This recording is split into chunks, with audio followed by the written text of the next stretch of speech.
Hello students, good evening all of you. કેમ છો બધા લોકો? મજામાં? તબિયત પાણી સારા? આજે થોડો લેટ લેક્ચર છે આપણો, બરાબર, કેમ કે ઘણા બધા લેક્ચર્સ હતા મારે આજે. સ્ટાન્ડર્ડ 11 કોમર્સ આપણે હવે ચેપ્ટરના એન્ડ તરફ આગળ વધીએ છીએ. તો વિભાગ એફ નો દાખલો બીજો. કાલે આપણે ડબલ દાખલા કરવા પડે એવો એક રકમ જોઈ હતી, એમાંનો જ આ છે, બરાબર. શું કહે છે રકમની અંદર કે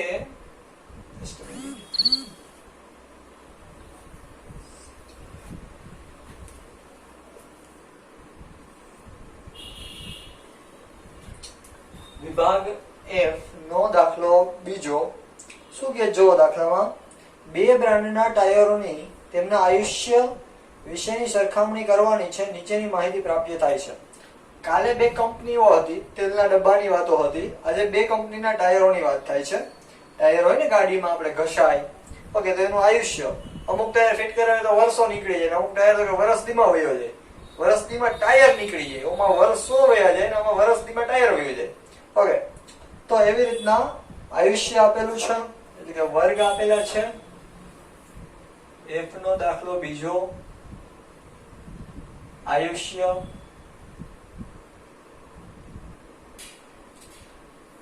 10 થી 15, 15 થી 20, 10 થી 15, 15 થી 20, 20 થી 25, 25 થી 30, 30 થી 35 ને 35 થી 40, 30 થી 35 અને 35 થી 40, આ રીતે છે. ત્યારબાદ બ્રાન્ડ એ ના ટાયરોની સંખ્યા આપેલી છે. બ્રાન્ડ એ ગોતવાનું હું કીધું જરાક જોઈએ. મધ્યક ના આધારે મધ્યક ગોતવાના છે બંને બ્રાન્ડ માટે. ઓકે, તો બ્રાન્ડ એ ના ટાયરોની સંખ્યાને આપણે લોકો કહેશું FI, બરાબર. મધ્યક ગોતવાનો છે તો આપણને બધાને ખબર છે, સૂત્ર મૂકીએ તો હેડિંગ આપીએ સૌથી પહેલા તો કે બ્રાન્ડ એ માટે મધ્યક બરાબર મધ્યક x બાર બરાબર સિગ્મા fi xi છેદમાં n. હવે જો fi આપેલી છે, શું ગોતવી પડે તો કે xi ગોતવી પડે. અહીંયા આપણે લખીએ xi, fi છે xi છે, પછી એની જ fi xi. એવી જ રીતના બ્રાન્ડ બી, અહીંયા હેડિંગ આપી દઈએ બ્રાન્ડ બી, એની fi, બ્રાન્ડ બી ની fi. xi તો સેમ ટુ સેમ જ હોય, આના ઉપરથી જે xi એટલે મધ્ય કિંમત મળેલી હોય. તો હવેની કોલમ કઈ તો કે fi xi, બરાબર. ચલો, આ રીતનું ટેબલ બનશે. પહેલા સૌથી પહેલા ટેબલ ડ્રો કરી લઈએ. ટેબલ મોટું છે,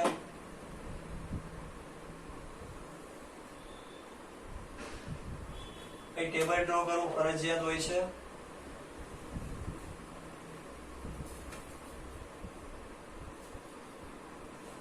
fi છે નાની પણ કોલમ જાડી પાતળી મસ્ત બની. લખાણ હેડિંગ મોટું છે ને ભાઈ.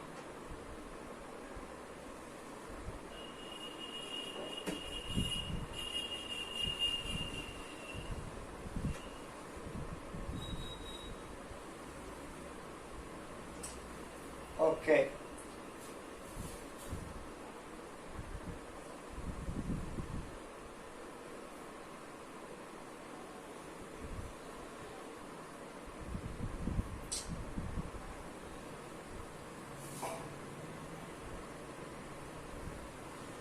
આ ટેબલ રેડી.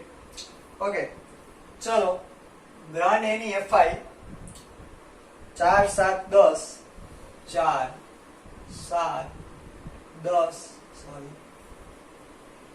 7 અને 10. ત્યારબાદ 5 3 1, 5 3 1. ઓકે, આપણે લોકોને fi xi છેદમાં n એટલે તો કે સિગ્મા fi નો ટોટલ સિગ્મા fi બરાબર n બરાબર fi નો ટોટલ કરીએ તો થાય છે 30. ઓકે, xi ગોતવાની છે. xi શેમાંથી મળે તો કે વર્ગ ઉપરથી બંને સીમાઓનો સરવાળો ભાગ્યા 2 10 + 15 ભાગ્યા 2 એટલે 12.5 12.5 સાડી કેટલી તો કે 12 15 + 20 ભાગ્યા 2 એટલે જવાબ 17.5. અને આપણને બધાને ખબર છે બાળકો કે બધા વચ્ચેનું અંતર કેટલાનું છે તો કે 5 5 નું છે. તો 17 પછી 5 નું અંતર કરીએ તો 22.5 પછી તો કે 27.5 પછી તો કે 32.5 અને પછી તો કે 37.5. ગણવાની બધાની જરૂર હોતી નથી. ઓકે, હવે fi એટલે આ બંનેનો શું કરવાનો અહીંયા ગુણાકાર 4 × 12.5 કરો એટલે જવાબ આવે તમારી પાસે 50. 17.5 × 7 કરો એટલે જવાબ 122.5. 22.5 × 10 એટલે 225. 27.5 × 5 એટલે જવાબ 137.5. અને 32.5 × 3 એટલે જવાબ આવે 57.5. કેલ્ક્યુલેટરમાં કરતો જવું બધા લોકોને. 37.5 × 1 એટલે 37.5. બહુ અઘરું હતું ભાઈ, આના માટે તો ખાસ કેલ્સીનો ઉપયોગ કરવો જ બધાએ, બરાબર ને? ચાલો આનો ટોટલ જોઈએ છે સૂત્રમાં મૂકવા માટે કિંમત sigma fi xi. Sigma fi xi નો ટોટલ થાય છે તમારી પાસે 670. તો ભાઈ બ્રાન્ડ એના મધ્યક માટે સિગ્મા fi xi કેટલી મળી તો કે 670 ભાગ્યા n એટલે કોણ fi કેટલો તો કે 30. 670 ભાગ્યા 30 કરો એટલે 22.33. 22.33 આ રીતનું છે. ઓકે, હવે બ્રાન્ડ બી. બ્રાન્ડ બી ની fi રકમ આપી છે જોઈએ 5 8 15 9 6 2. 5 8 15 9 6 2. ઓકે, હવે આપણે જરૂર કોની તો કે fi ની. fi અહીંયા છે, સોરી fi અહીંયા છે અને xi અહીંયા છે. fi xi બંનેનો કરવાનો છે ગુણાકાર 12.5 × 5 એટલે જવાબ આવે તમારી પાસે 62.5. 8 × 17.5 એટલે જવાબ 140. 15 × 22.5 એટલે 337.5. 9 × 27.5 એટલે જવાબ આવશે 247.5. 6 × 32.5 એટલે 195. 195. 2 × 37.5 એટલે 75.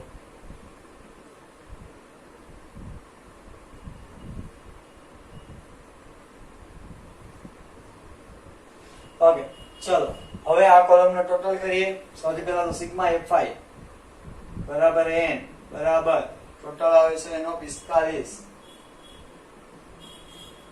અને સિગ્મા fi xi એનો ટોટલ આવે છે તો કે 1057.5 1057.5.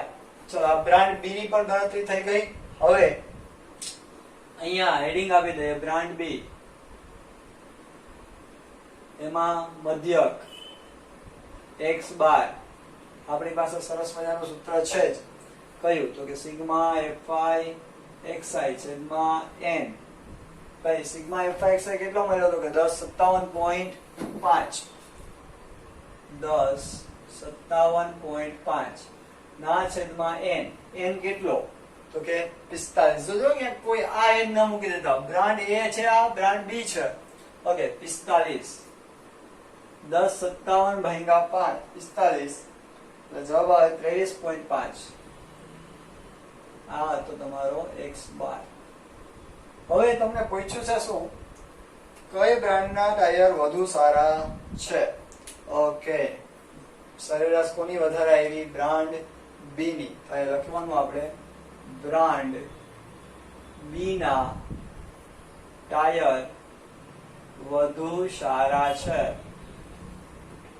ઓકે, ચલો હવે ડબલ રકમનો સિંગલ દાખલો. રકમ ડબલ, બ્રાન્ડ એ અને બ્રાન્ડ બી. દાખલો સિંગલ. ઓકે, બધા લોકો વ્યવસ્થિત સ્ક્રીનશોટ પાડીને લખી લેજો. કઈ બી ન સમજાય તો પૂછજો. ઓકે, આપણે આગળ વધીએ ચેપ્ટર ની અંદર જ.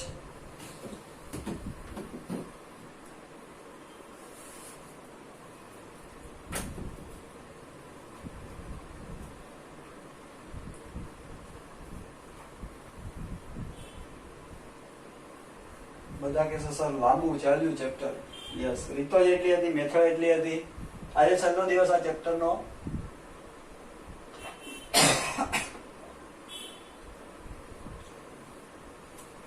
મંડે થી આપણે અકાઉન્ટ સ્ટાર્ટ કરીએ છીએ. ફરીથી મંડે થી આપણે અકાઉન્ટ અને સ્ટેટ બંનેના લેક્ચર સ્ટાર્ટ કરશું. એક દિવસ અકાઉન્ટ નો લેક્ચર ને એક દિવસ સ્ટેટ નો લેક્ચર, એ રીતે.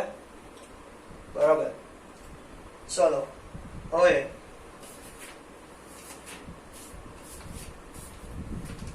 સાતમો દાખલો થઈ ગયો. વિભાગ એફ નો પહેલો દાખલો. વિભાગ એફ નો પહેલો, આ બીજો હતો. હવે પહેલો દાખલો જોઈએ. મોસ્ટ આઈએમપી, ક્યારેય નહીં પૂછ્યું એક્ઝામમાં એવો દાખલો. સર એક બાજુ તમે મોસ્ટ આઈએમપી કહો ને એક બાજુ ક્યારેય નહીં પૂછ્યું એમ કહો છો. યસ, થોડી અટપટી ભાષા છે, બાકી દાખલો સાવ સહેલો છે. એક શાળાના 55 વિદ્યાર્થીઓના ગુણની માહિતી નીચે આપેલી છે. ગુણ આપેલા છે. એફ નો દાખલો પહેલો. ગુણ દાખલા આમાં પણ બે ગણવાના છે. 0 થી 10, 10 થી 20, 20 થી 30,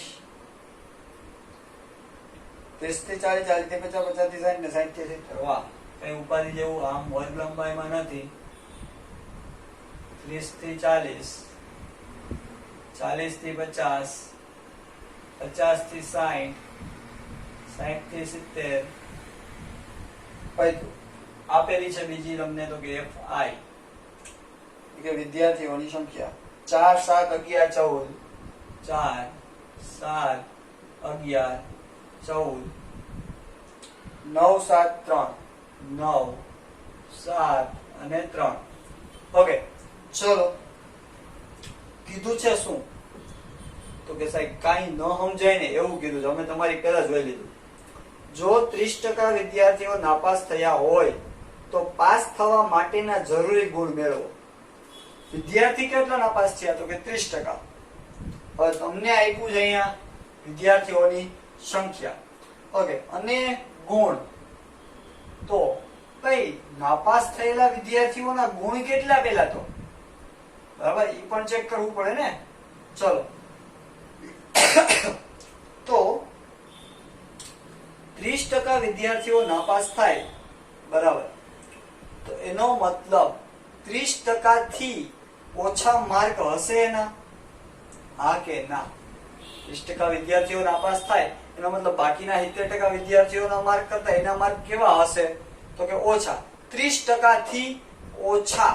ઓકે, તો આપણે આ રીતનું લખાણ કરીએ. સૌથી પહેલા તો કે પહેલું, જો 30% વિદ્યાર્થીઓ નાપાસ થયા હોય, જો 30% વિદ્યાર્થીઓ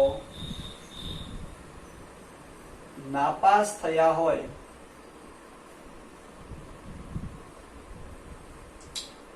તો તેમના ગુણ,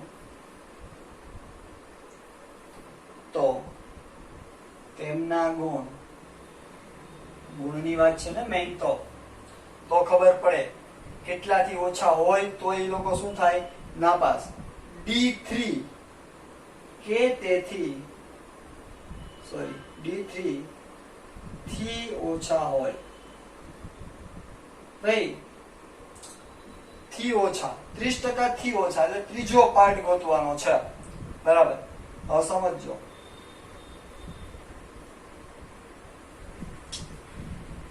ડી, આપણે કોની વાત કરી? ડી. ડી એટલે શું? તો કે શતાંશક, દશાંશક કે ચતુર્થક. સાહેબ ચતુર્થક પછી તો દશાંશક આવે. ઓકે, 1, 2 અને 3, 3 પાર્ટ પડે.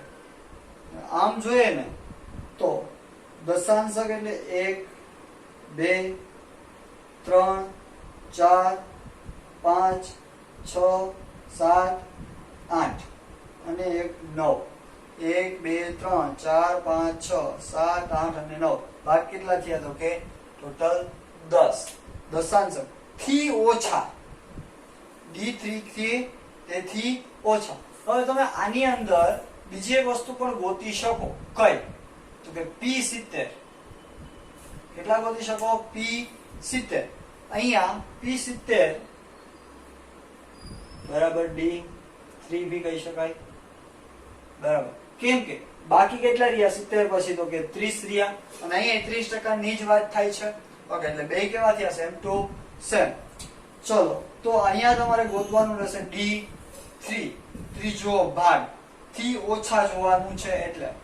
ચલો, હવે કઈ D ગોતવાનો હોય એનો મતલબ અહીંયા કઈ એક જ કોલમ જોઈએ. CFI 4 ના 4, 4 ને 7, 8 9 10 11, 11 22, 22 ને 4 26, 26 ને 10 36, 36 ને 9 45, બરાબર ને 45 ને 7 52, 53 54 ને 55. ટાંગા મેળ થઈ જ જાય. ઓકે, ટેબલ ડ્રો કરી લઈએ આપણે. ઘણા લોકોને હજી સાહેબ કે આમાં અમે માથું ખંજવાળીએ છીએ. હમણાં લાસ્ટમાં આન્સર આવશે એટલે વધારે સમજાશે. મેં એટલે જ કીધું મોસ્ટ આઈએમપી ક્યારેય નહીં પૂછું. મોસ્ટ આઈએમપી પણ પૂછીશ, ક્યારેય નહીં.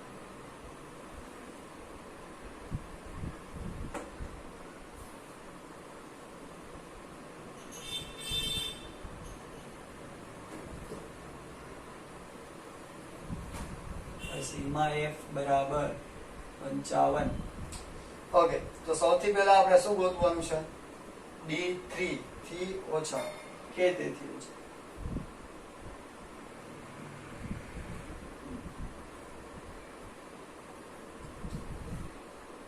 કે તેથી ઓછા હોય. કારણ કે 30% 30% ફેલ થયા હોય અથવા 30% થી ઓછા વાળા ફેલ થયા હોય. ઓકે, D3 more 1 બરાબર 3 into n by 10. હું અવલોકન CFI માં જોતા. ઓકે, આ રીતનું થશે. આઈગા 10. ચલો, 3 ના 3 n કેટલો? 55 ભાઈગા 10. 3 ના 3 55 ભાઈગા 10 એટલે 5.5 ગુણ્યા 3 એટલે જવાબ આવે તમારી પાસે 16.5. હું અવલોકન CFI માં જોતા. ચલો, અહીંથી ગણીએ તો D3 માં 1 બરાબર 16.5. આમાંથી શેમાં આવે તો કે 22 માં, એટલે 20 થી 30.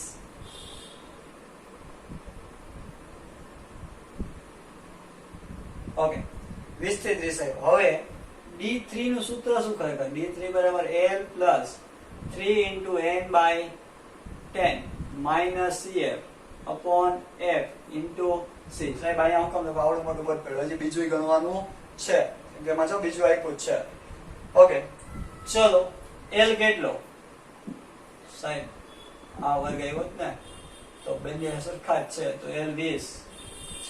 હવે તો ખબર પડે ને ભાઈ, ચેપ્ટર પતીવા. ચલો, દાખલો ચાલે આમ જોઈએ તો 3 ના 3 n by 10 એટલે એની કિંમત અહીંયા છે જ આપણી પાસે 16.5 માઇનસ CF તો અગાઉના વર્ગની એટલે કેટલી? 11 છેદમાં F તો કે જે તે વર્ગની એટલે કેટલી? 11 ગુણ્યા C 20 થી 30 એટલે 10. 11 ઉડા ન ઉડાયો જોજો. 20 ના 20 પ્લસ 16.5 માઇનસ 11 એટલે 5.5 ગુણ્યા 10 એટલે 55 ભાંગા 11 11 5 55 એટલે 20 વત્તા 5 બરાબર 25. D3 શું લખ્યું હતું અહીંયા? 30% વિદ્યાર્થીઓ નાપાસ થયા હોય તો પાસ થવા માટે જરૂરી ગુણ મેળવો. ભાઈ આ તો નાપાસ થયેલાનું ગોઈતું ને, તો એ લખશું જો મસ્ત વસ્તુ હવે સમજાઈ જશે તમને ઇઝીલી. નાપાસ થયેલા વિદ્યાર્થી ના ગુણ 25 કે તેથી કેવા હોય? ઓછા હશે. જ્યારે પાસ થવા માટે જરૂરી ગુણ. ઓકે, પાસ થવા માટે કેટલા ગુણ જોઈએ? તો કે 26 ગુણ જરૂરી છે. ઓકે, આ વાત હતી પહેલી. હવે બીજું સમજાણું ભાઈ? હવે ખબર પડી ગઈ? 25 કે 25 થી ઓછા વાળા શું થાય? બધા ફેલ થાય. હવે હું કહે છે સૌથી વધુ ગુણ મેળવનારા, સૌથી વધુ ગુણ મેળવનારા, દાખલા આમ જોઈએ તો આખા લેક્ચરમાં 2, પણ આમ જોઈએ તો 4, ઓમાંય 2 ગયરા ને આમાંય 2 મેળવનારા 5% વિદ્યાર્થીઓને શિષ્યવૃત્તિ આપવાની હોય. 5% વિદ્યાર્થીને શિષ્યવૃત્તિ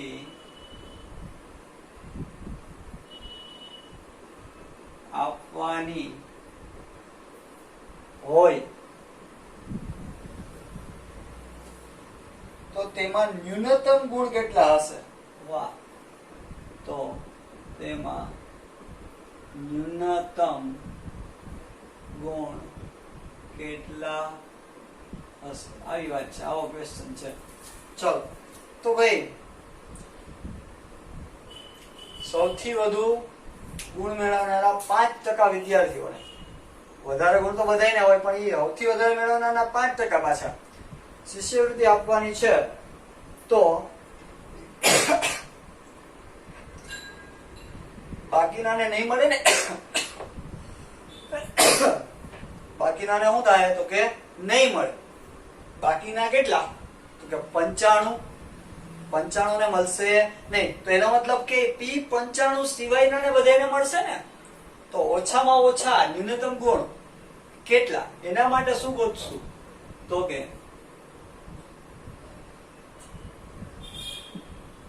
P95 બરાબર ક્વેશ્ચન માર્ક.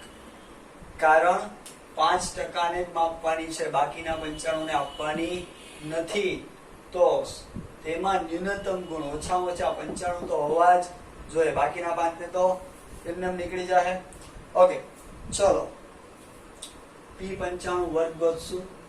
P95 વર્ગ બરાબર 95 કૌંસમાં n છેદમાં p છે એટલે આઈંગા 100 નું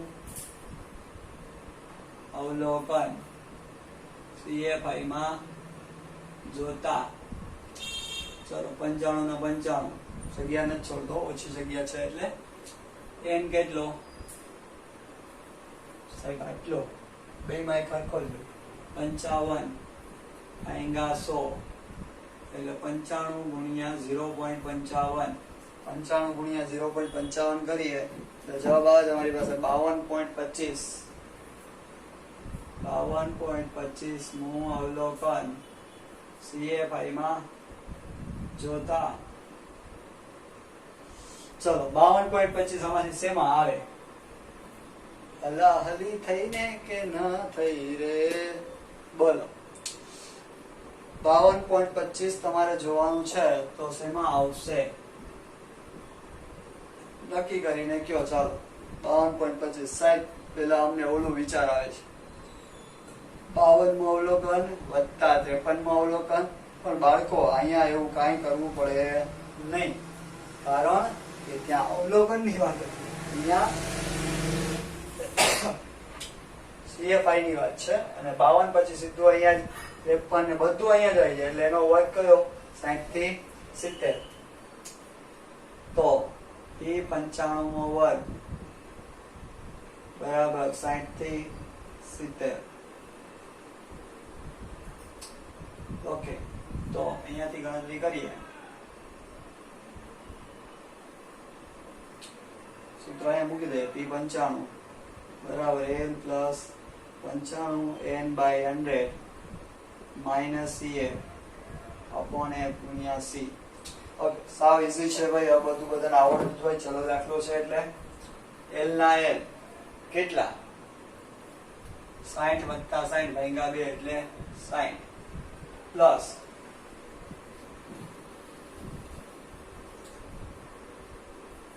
95 ગુણ્યા n/100 કિંમત મૂકવા પર તો આ સાઈડ આવું છું 0.55 માઇનસ CF ઉપરના વર્ગની કેટલી 52 ના છેદમાં F છે તે વર્ગની કેટલી 3 ગુણ્યા C કેટલો 60 થી 70 એટલે કેટલો થશે 10. ચલો હવે ગણતરી કરી નાખીએ તો 60 ના 60 એમ જશે તે પ્લસ 0.55 કેટલો ચાર્જ 0.55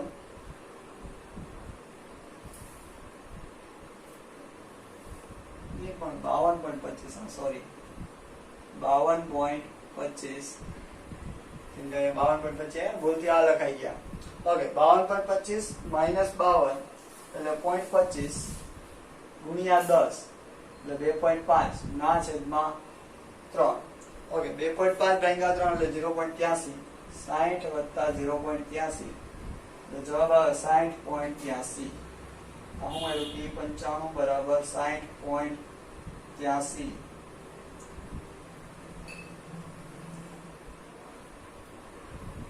તો હવે સમજો